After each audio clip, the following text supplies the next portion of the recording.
So here we are, we're going to look at the Wirral Peninsula, comparing it today from a modern map back to 1970 or 71 or whenever these aerial photographs were taken.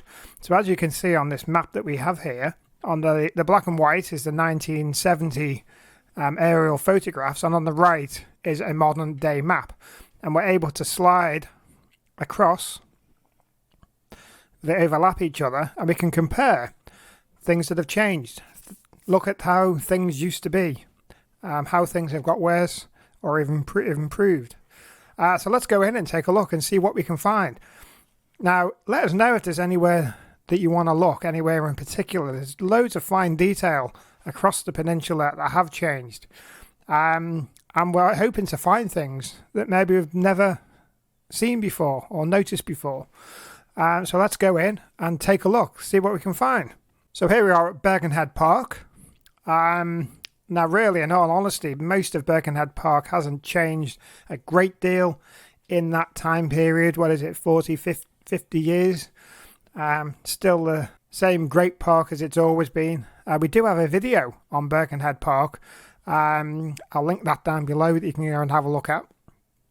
Of course, everyone knows it's links to Central Park and everything, but there's loads of other facts that you can go look at as well. Not much has changed around there, but if we head up here, here's a big difference in a feature. St. James's Church. Now let's have a look at it today. It used to be a roundabout, of course. Some years ago now, they changed it from a roundabout to this rather strange junction. But if we have a look at what it used to be like, obviously the quality of these older pictures aren't as great, but we can have a look. It was a proper full roundabout with the church in the middle. As you can see at Laird Street, you can see actually where the lines are used. Laird Street, straight down Hoylake Road.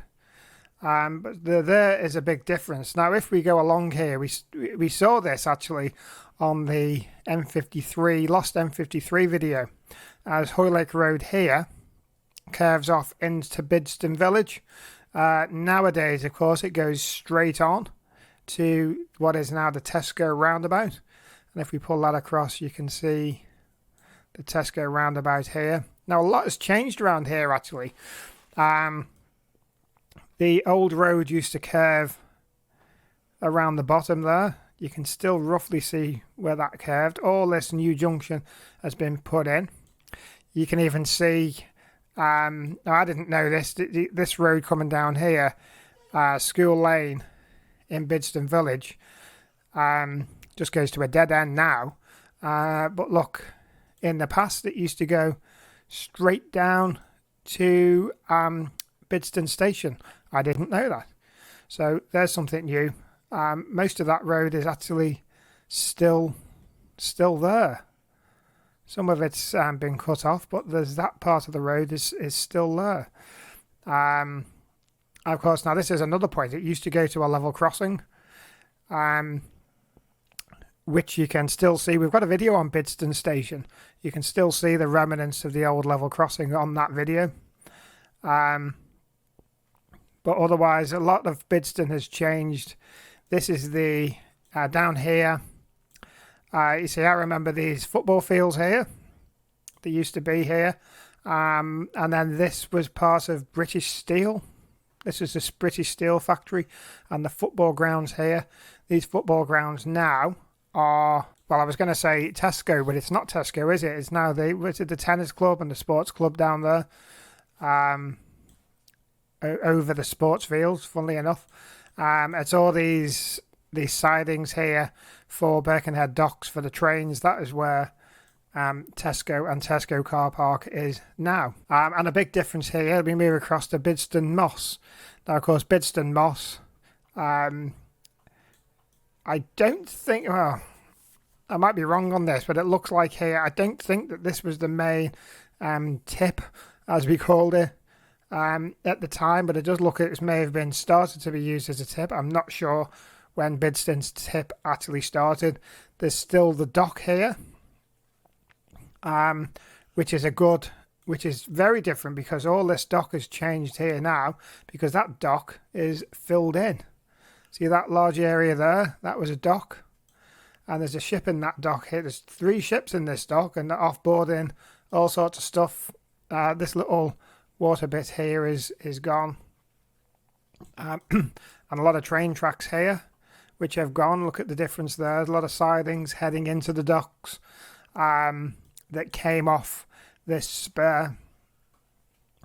And of course, if you don't already know, the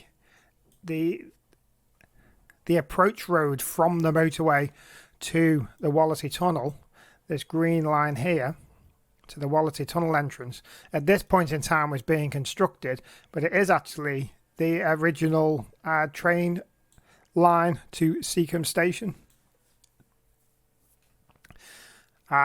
If we go down, they're constructing the road and the tunnel entrance here, but the actual train station it's all gone on this map, unfortunately, but the actual train station was here. Few remnants of it that you can still see. There's a wall by the roundabout at Seacombe Ferry, which is an original wall, and also if we go here directly on top of the tunnels themselves, there was a Home Bargains. It may have changed now. I think it's something else, but there's a brick wall here, and that's actually the bridge that the train tracks went underneath. We've got a couple of videos on disused stations of the Wirral Peninsula. This one was in part 3, which shows you it in a bit more detail. Now here's a good one. Just from that overhead picture there, can anyone recognise what this is? Not a lot of it is there anymore, but this is actually Raf West Kirby. And we do have another video on Raf West Kirby that you can go and have a look at. But you can see here, most of this now is all fields, but before... at this point it was closed, but before this was a big base for the RAF. No planes landed here. It was a training base. A lot of pilots and all that came here to train. But you have a look what they're now. Well, there's nothing. You can still see some of the remains of the roads, which some of you can still actually walk down. They are public footpath, one of them. Some of it is private. But you can see how the lanes are still there. But apart from that, there's no buildings or anything like that. But there is a memorial dedication at the entrance, which is just here. That's where the entrance used to be. And check out the video we have on RAF West Kirby. A lot more information on that. So here's another area which has changed quite a bit over the years, is New Brighton. Let's go in and see what we can find here, because there's quite a lot of significant changes here that we can go and see. Now, one of them I'll take you into straight away is here. It's a fairly new estate, say newish, Molyneux Drive. And you can see the bit of a curve on this drive. It almost looks like a circle, and almost. And let's go back. Let's go back to how it used to be. And it was indeed a big circle. 2 things for this. This was a racetrack, mainly for banger racing and things like that. New Brighton racetrack. We don't have a video on that, but you can find all sorts of information on that. It also used to be the home of New Brighton Football Club. They played in the pitch in the middle. If we go up here, just to the side of it, this is where the tower, New Brighton Tower, used to be. Still not. It's not on this map here. It had been knocked down at that point, but you can still see one of the rides in the fun fair. Nothing like that exists anymore, but you can see that. You can see that figure 8 ride there. That's part of New Brighton Fun Fair. A lot has changed around here as well. With the floor pavilion, is the old floor pavilion. And the old Crazy Gulf that used to be outside. The Marine Lake is pretty much the same. Fort Perch Rock is very much the same. Here's the other big difference that you can see here is New Brighton Baths. Lots of memories from New Brighton Baths. We found an archive video of New Brighton Baths that was taken in the 40s or 50s, I think it was. 53, which you can go and check out. But there is the baths from above. Right now, it's a Morrison's and a Home Bargains and such like that. But you can clearly see where the baths used to be, opposite the tennis courts, which are still there. Another change here is these tennis courts here are now the crazy golf, the Peninsula Golf and the other miniature golf course. And then also here you can see the dips that were constructed, I think in the 40s, 50s, something like that. So they are pretty much the same as before. So there we go. So we found quite a few things there on this video. On a later video, we're going to continue with this, see what else we can go and find. Anyone's got any ideas for anything to go in and zoom into and have a look at the difference now and then, let us know down in the comments, and I will check you out, and you will check me out in the next video. See you soon.